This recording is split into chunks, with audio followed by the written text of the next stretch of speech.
स्कूलचं रुटीन माहीत पाहिजे आणि तुम्हाला हे सांगताना असं सांगितलं पाहिजे की फक्त माझे पॅरेंट्सच नव्हे तर माझी स्वतःची इच्छा आहे. आपण प्रश्न विचारताना प्रश्नोत्तरामध्ये असे एक दोन कॅन्डिडेट सोडून आले, माझ्या वडिलांची इच्छा आहे, माझ्या आईची इच्छा आहे म्हणून मला जॉईन करायचं आहे, त्यांचं स्वप्न आहे. पण ठीक आहे, वडिलांचं स्वप्न आहे, तुझं स्वप्न काय आहे त्यालाही खूप महत्व आहे. तर या 2-3 छोट्या छोट्या गोष्टी तुम्ही लक्षात ठेवा. आणि सगळ्यांच्या बाबतीत सांगतो, जनरल नॉलेज वीक आहे.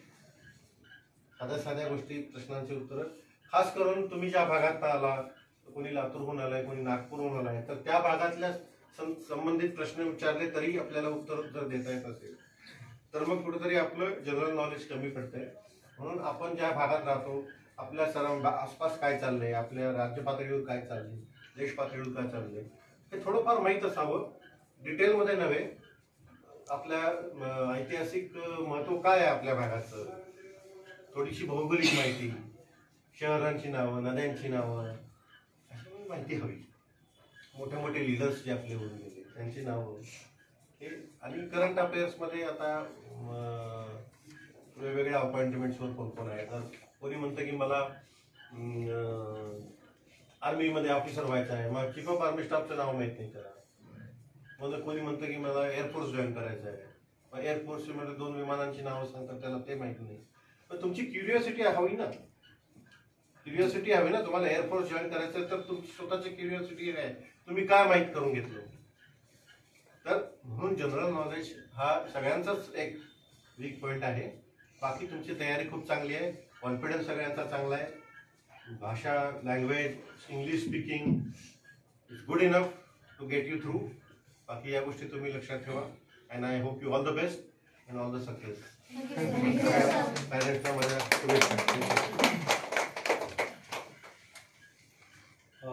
मी काही पॉईंट सांगतो त्यातले, म्हणजे जी तयारी, कॉन्फिडन्स, आपल्याला इंटरव्ह्यूमध्ये काय काय गोष्टी चेक केल्या जाणार आहेत त्यातला एक आहे कॉन्फिडन्स तुमचा, जो बऱ्यापैकी सगळ्यांचा चांगला आहे कॉन्फिडन्स, त्यामध्ये काही अडचण वाटत नाही. सेकंड पॉईंट जो तुमचा चेक केला जाणार, जसं सर म्हणाले की आर्मी किंवा मिलिटरी ज्या गोष्टी आहेत त्या तुम्हाला जॉईन का करायचे. काही जणांनी नेव्ही सांगितलं, काही जणांनी एअरफोर्स सांगितलं, काही जणांनी मिलिटरी सांगितलं. तर ते का आहे, तर त्यामध्ये मला वाटतं पर्सनल रिझन कुठेतरी असावं तुमचं, कारण ओव्हरऑल सगळ्यांना फिट होईल असं एक रिझन दिलं तर ते जनरलाइज होतं, परंतु तुम्हाला कुठेतरी स्वतःचं पर्सनॅलिटी त्यात येणं गरजेचं आहे. सो पर्सनल रिझन काहीही असू शकतं, म्हणजे काही जणांच्या घरातली बॅकग्राऊंड आहे ती, राईट. सो तुम्ही तेही सांगू शकता की वडील ऑलरेडी एक सर्व्हिसमन आहेत किंवा सर्व्हिसमध्ये असताना मी बघितलंय त्यांना, सो त्याच्यापासून मला इन्स्पिरेशन मिळाली, तेही सांगू शकता. त्यांची बॅकग्राऊंड नाहीये, ते पर्सनल काहीतरी रिझन तुम्ही शोधणं गरजेचं, कारण पर्सनल रिझन हे प्रत्येकाचं वेगळं असणार, ते डिफरन्सिएशन येणं गरजेचं आहे, राईट. एक म्हणजे एकच स्ट्रक्चर सगळ्यांनी देणं की जॉईन करायचं आहे का, तर ते जॉईन करायचं एवढं म्हणजे आवड आहे वगैरे त्या गोष्टी झाल्या, पण त्याला थोडा पर्सनल टच द्यावा असं मला वाटतं. सो ते जास्ती अपील होतं, जेवढं तुम्ही पर्सनल रिझन द्या, तुमच्या जवळचं रिझन द्या, ते जास्ती गरजेचं आहे. सेकंड, सर जसं म्हणाले तसं तुम्ही जिथून येताय आणि आत्ता जिथे राहताय या गावांबद्दलची थोडी माहिती, म्हणजे ओरिजिन तुमचं वेगळ्या ठिकाणी, काही जण साताऱ्यामध्ये राहत आहेत, काही वेगळ्या ठिकाणी राहत आहेत, तर त्या जिल्ह्याची किंवा त्या तालुक्याची थोडी माहिती ब्रॉडर लेवलला तरी ॲटलिस्ट, की फेमस कशासाठी आहे ते आत्ता न्यूजमध्ये का आहे, या गोष्टी थोड्याशा आपल्याला माहिती पाहिजे.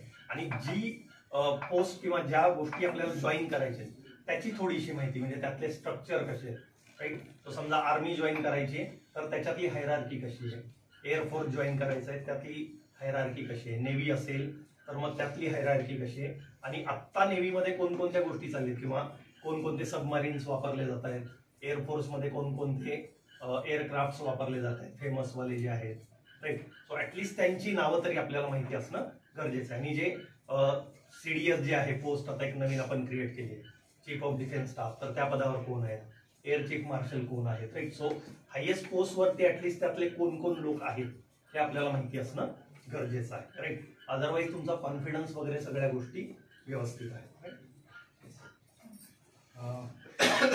ऑलमोस्ट 90% त्यांनी सगळ्यांनी सांगितलंय. कॉन्फिडन्स सगळ्यांचा आहे. त्यांनी जे सांगितलं की जे बेसिक नॉलेज गरजेचं आहे आपल्या प्लेसचं ते गरजेचंच आहे. काम प्रत्येक वेळेस विचारणारच आहे. प्रत्येकाचा कॉन्फिडन्स एकदम छान होता, म्हणजे उत्तरे देतानाही कॉन्फिडन्स एकदम छान होता. फक्त काही काही ज्याच्यावर स्ट्रेस दिसत होता तो स्ट्रेस तुम्ही एलिमिनेट करा, म्हणजे जो चेहरा आहे आपला तो व्यवस्थित हे झाला पाहिजे.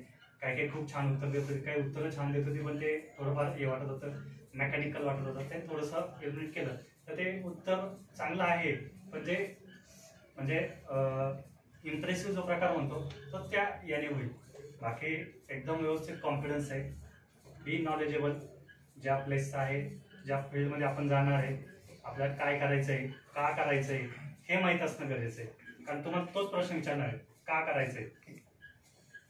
बेसिक प्रश्न आहे, कारण तुम्ही एक वेगळं सेक्टर निवडताय. तुम्ही रेग्युलर सेक्टरला IT, मेडिकल, इंजिनिअरिंग सगळं सोडून स्पोर्ट्स हे जे आपण सिव्हिल फील्ड्स म्हणतो ते सोडून तुम्ही डिफेन्सकडे जाताय.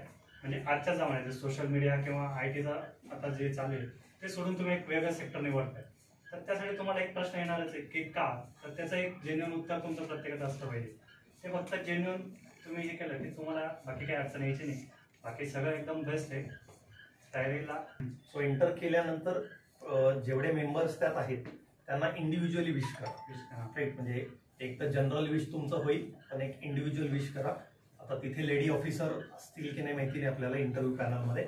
जर लेडी ऑफिसर असतील तर लेडी ऑफिसरना सेपरेटली विश करणं गरजेचं आहे.